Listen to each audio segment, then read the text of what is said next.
Iya. Namanya sistem franchise. Iya, franchise. Iya, bisa. Jazakallah khair. Iya. Tadi bentuk kalau franchise tadi akadnya wakalah kan, mewakilkan kepada orang ini ramuan tolong dijualkan, masuk dalam akad wakalah tadi walaupun Anda tidak punya modal. Ya, kita cepatkan saja mungkin karena waktu sudah mau habis. Di antara cara yang lain untuk mendapatkan modal yang syar'i. Kalau ada orang meminjamkan uang tanpa dengan riba, bisa. Tanpa dengan riba. Dan ini pernah dilakukan oleh Zubair bin Al-Awwam. Orang-orang menitipkan uangnya kepada dia, ingin nyimpan uangnya kepada Zubair bin Al-Awwam, nitip. Tapi Zubair mengatakan, la, walakinnahu salaf, fa inni akhsha alaikum ad-dai'ah. Saya tidak mau terima titipan kalian. Tapi titipan ini, bagaimana kalau saya rubah menjadi akadnya pinjam-meminjam? Karena saya khawatir hilang. Ini orang-orang, para pedagang di kota Madinah, di kota Mekah, ingin keluar kota, khawatirkan bawa jumlah uang tunai banyak, emas. Akhirnya dia titipkan kepada Zubair. Nanti Zubair kirim surat kepada adiknya di sana. Kemudian Zubair mengatakan, ini statusnya bukan titipan, tapi saya pinjam. Karena kalau kalian titipkan kepada saya, hilang, saya tidak tanggung jawab. Ternyata rumah saya terbakar, habis harta kalian habis. Tapi kalau saya pinjam, akadnya dengan pinjaman, hilang uang kalian sama saya akan mengganti. Bisa dibedakan? Dengan ketika dia menjadi pinjaman, hak saya untuk memutar. Kalau titipan, dipindahkan tempatnya pun sudah zalim namanya. Jangankan untuk diputar, dipindahkan saja, Anda nitip.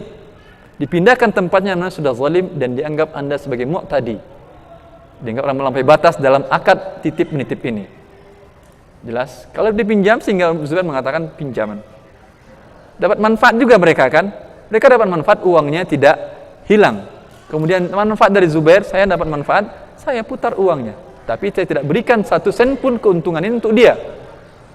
Tidak ada kesepakatan dari awal. Masalah nanti ketika mereka minta titip pinjamannya saya terlebihkan, nggak ada masalah. Tapi tidak ada kesepakatan dari awal. Kenapa tidak ada hak dia untuk mendapat laba dari saya? Karena rugi dia tidak terima. Buktinya baru saya pinjam uangnya tadi, dia keluar, kemudian saya dirampok, kan tidak bisa saya gunakan, tapi tetap saya ganti. Karena akadnya pinjaman. Jelas ini? Ini Islam adil ya, adil. Anda ingin untung, siap rugi. Tidak bisa Anda dapat untung saja rugi tidak mau. Ya. Kalau tidak dapatkan cara ini, yang dilakukan oleh Abdurrahman bin Auf, sebagaimana diriwayatkan oleh beberapa para ahli hadis, bahwa beliau melakukan jual beli dengan tidak tunai. Datang ke Madinah tidak ada modal 1 sen pun juga. Memulai usahanya, pergi ke pasar. Dia mengatakan kepada saudaranya Sa'ad bin Ar-Rabi', tunjukkan kepadaku di mana pasar. Ditunjukkan pasar. Apa yang mulai dari usaha dia? Dia beli barang dengan tidak tunai. Dengan tidak tunai. Lebih mahal kan? Lebih mahal. Lalu dia jual dan dia dapat untung dari ini. Bagaimana caranya? Tentu jual kepada jangan orang sekitar yang pembeli sana. Jual ke orang lain. Orang lain yang lebih jauh tempatnya, tentu Anda butuh waktu segala macam. Ada imbalan jasa Anda. Dapat untung dia. Beberapa saat yang lalu saya bertemu dengan teman lama. Sekarang dia sudah menjadi pengusaha jual beli kambing, tapi kambingnya dalam angka ratusan juta sudah dia bisnis kambingnya. Dia menceritakan, menanyakan, saya melakukan akad seperti ini boleh atau tidak secara syar'i? Karena saya pedagang hewan ternak, saya memang kambing objek saya, tapi terkadang ada orang yang menjual sapi kepada saya. Karena saya tidak terlalu berminat, dia mengatakan, gak apa-apa, tahun depan antum bayar. Saya beli sapinya dengan harga 410 juta. 30 juta kalau saya tidak salah, 430 juta. Kemudian, saya jual tunai 390 juta. Saya katakan, rugi Anda? Iya, rugi. Berapa kerugian dia? 40 juta kan kerugiannya, 340 430 dijual 390. Baik. Tapi kata dia, selama setahun itu dari modal 390 juta ini bisa saya kembangkan menjadi 500 juta dengan jual beli kambing. Karena kambing perputaran lebih cepat. Berapa keuntungan dia sekarang? Kalikan aja lah keuntungan, dan pikirkan oleh antum, bayangkan keuntungan dia dengan cara modal syar'i ini, syar'i. Namakan dengan ini tawarruk. Tawarruk.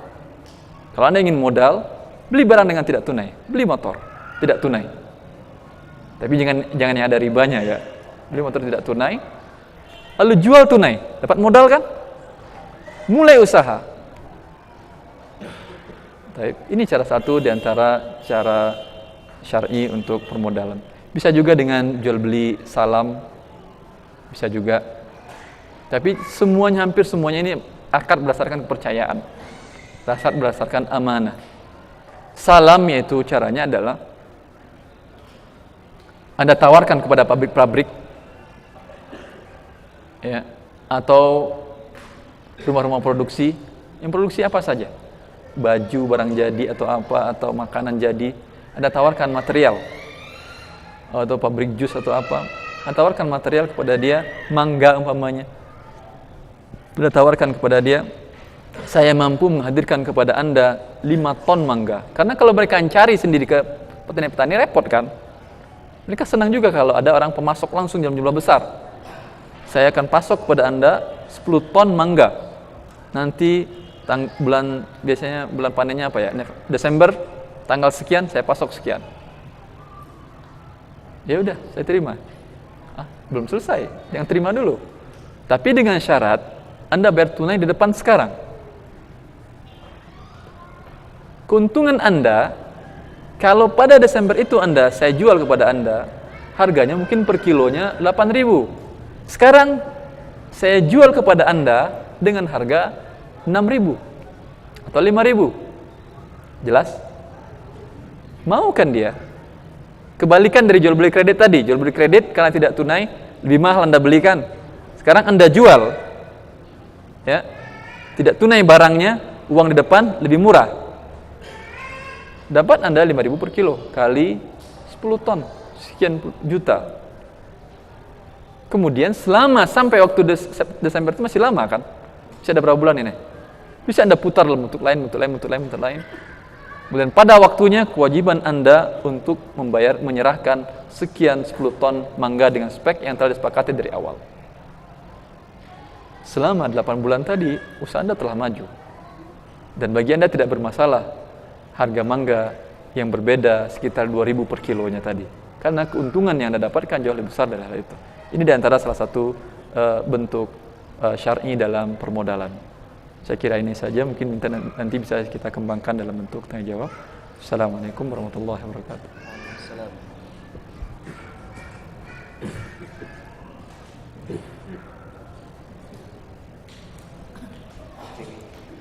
Alhamdulillah dari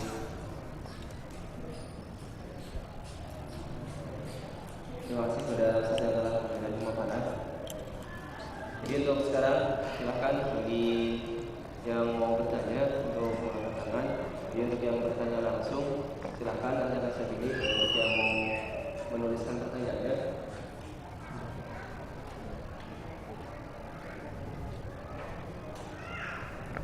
ya nanti yang bertanya langsung silakan dituliskan di kertas di dalam video.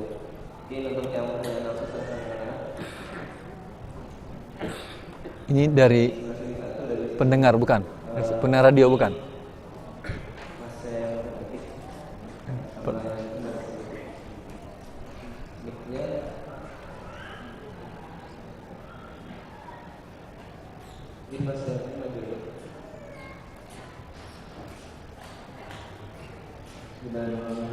Assalamualaikum warahmatullahi wabarakatuh.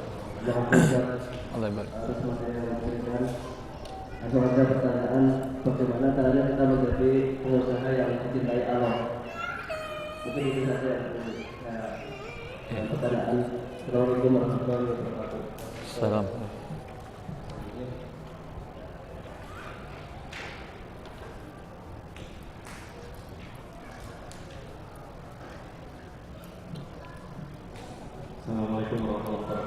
Waalaikumsalam warahmatullahi wabarakatuh. Saya ingin bertanya pada akhir-akhir ini ada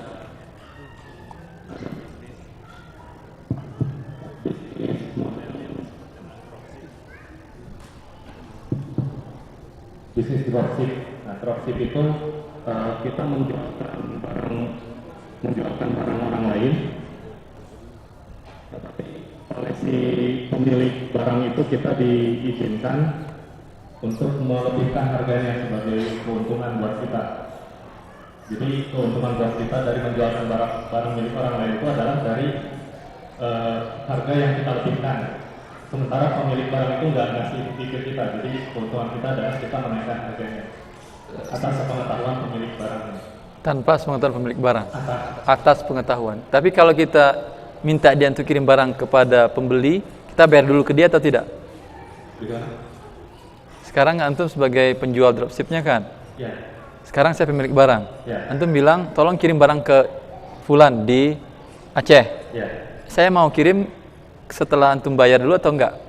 Setelah bayar. Bayar dulu baru saya kirim. Ya. Kalau enggak bayar antum saya enggak kirim ya? Atai.